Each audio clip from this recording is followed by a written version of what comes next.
Vamos conjecturar aqui. Vamos supor que do nada, assim, a política mudou no Brasil, ficou legal, os caras fizeram uma reforma no sistema penal, uma reforma no sistema prisional, tipo, ficou aquilo lindo, né? Rigor no pequeno delito. Tô falando Brasil, né? Vamos sonhar aqui. Nessa condição, a polícia militar acabaria com o tráfico no Rio de Janeiro? Acabar é uma utopia, mas 90% melhoraria. Melhoraria, né? Melhoraria em 90%, com certeza. Porque eu tava fazendo essa pergunta para muitos policiais aqui. Se a polícia militar quiser, acaba com o tráfico? Cara, a resposta é clara. Não vai adiantar o policial pegar, combater o tráfico, prender e o sistema penal soltar. Não adianta. E eu tive aqui vários delegados falando da mesma situação, da mesma dificuldade que todo policial tem.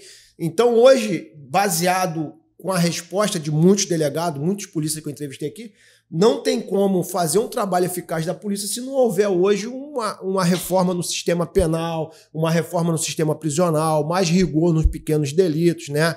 O cara, meu irmão, roubou um celular, vai ser preso pra caramba. E ele vai começar a entender que realmente fazer um simples delito ali vai dar ruim para ele. Eu vi uma pesquisa, sargento, até para a gente entender um pouco o que eu estou falando, o que mais causa o aumento da violência é a sensação de impunidade. Eu vi uma pesquisa falando isso. O cara que chegou a botar um fuzil na mão e ir para a rua, ele começou roubando uma roupa do varal, o bujão de casa da vizinha, o bujão da casa da vizinha, roubando o celular na rua, ele vai tendo aquela sensação de impunidade, ele vai aumentando até ganhar confiança de ir para a rua. Se no primeiro delito dele ele já tivesse um rigor na punição, ele não estaria com fuzil na rua. Isso é verdade. Concorda comigo? Concordo. Então, olha só. Isso é um pensamento meu, tá? Eu, na minha experiência, correto? Como é que aumentou os índices de uso de droga nas comunidades, nos locais urbanos, certo? Por quê? O viciado, né, deixou de ser punido. Infelizmente, na minha opinião, correto? Isso é uma opinião minha. O artigo 5º da Constituição me permite, certo? Esse pensamento, correto? Você acredita que ele deixando de ser punido, ele movimenta toda essa máquina com o dinheiro dele que ele vai lá comprar?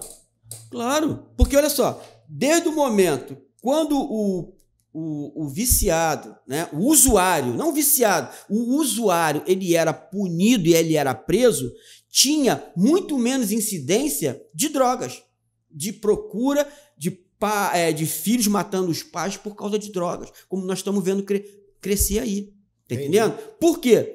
Era pego com o flagrante da droga, era preso. E depois que esse negócio começou, né, ser divulgado que é doença, que eu não acredito em ser doença, correto?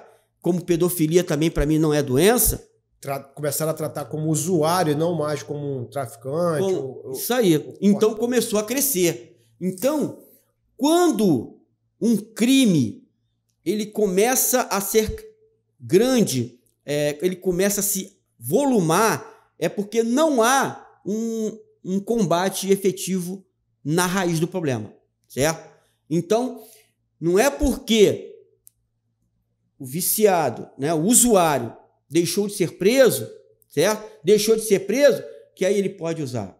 Porque, indiretamente, ele financia o tráfico, a violência. 70% de todos os crimes do Rio de Janeiro estão ligados a tráfico.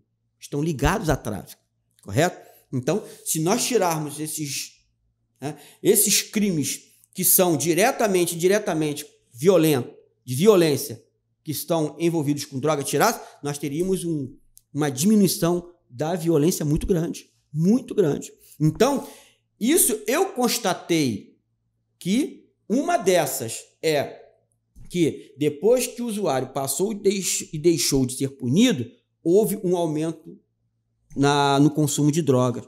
Houve um aumento na violência e na criminalidade. Isso porque as pessoas acham que crime e violência é a mesma coisa, correto? Crime é uma coisa, violência é outra. Então, Nós, policiais, algumas das vezes temos que usar violência, mas uma violência moderada. Agora, o crime, ele tem que ser combatido. O crime, ele tem que ter, tá entendendo? A sua sanção prevista na lei com rigor. Para quê? Para que aquela pessoa, antes de cometer o crime, ele pense na sua pena, correto? Então, o que acontece? Eu trabalho desde os 12 anos de idade, por isso que eu me aposentei cedo, entendeu? Eu me aposentei cedo. Então, hoje, né, computando tudo, foram 36 anos, quase 37 anos de trabalho, entendeu? Combate, né? Não, eu trabalhei 2 anos de carteira assinada, certo? Na fábrica de móveis do meu primo, na época, que ele me chamou, eu com 12 anos, 14 anos, minha carteira foi assinada. Então, eu já trabalho desde cedo, eu sei o valor do dinheiro, de conquistar, certo? Trabalhar para conquistar e não pegar nada dos outros, não me vitimizar. Meus pais foram pobres e eu sempre tive o meu dinheiro para sair porque eu trabalhava. Então, eu comprava o que eu precisava, ajudava os meus pais para comprar, né, os meus cadernos, meus livros quando eu estudava, entendeu? Então, isso aí forjou o meu caráter.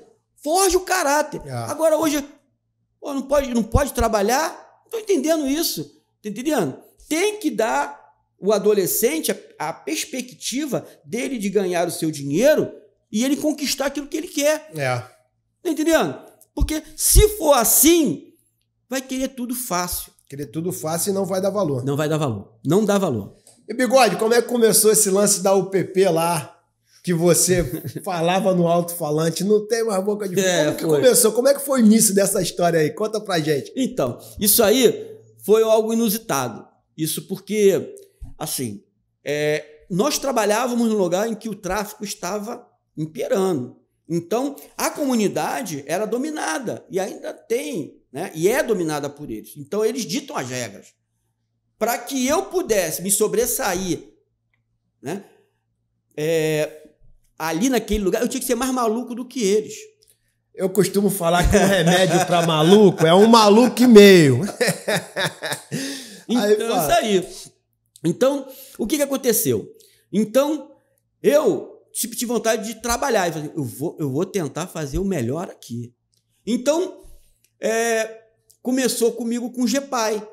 O GEPAI foi criado para poder fazer com que o Estado ganhasse aquelas áreas em que foram perdidas pelo Estado e conquistar novamente. Então, os GEPAIs, né, na época, Agrupamento de Policiamento em Áreas Especiais. E foi um aprendizado muito grande, muito bom. E eu trabalhei na Vila Cruzeiro 7 anos no GEPAI. Então, eu rodava toda aquela comunidade, certo? Grota, Parque Proletário, Vila Cruzeiro, né? A gente ia para o outro lado dali, né? Pegava ali a Vacaria, subia, ia para Fé Sereno, entendeu?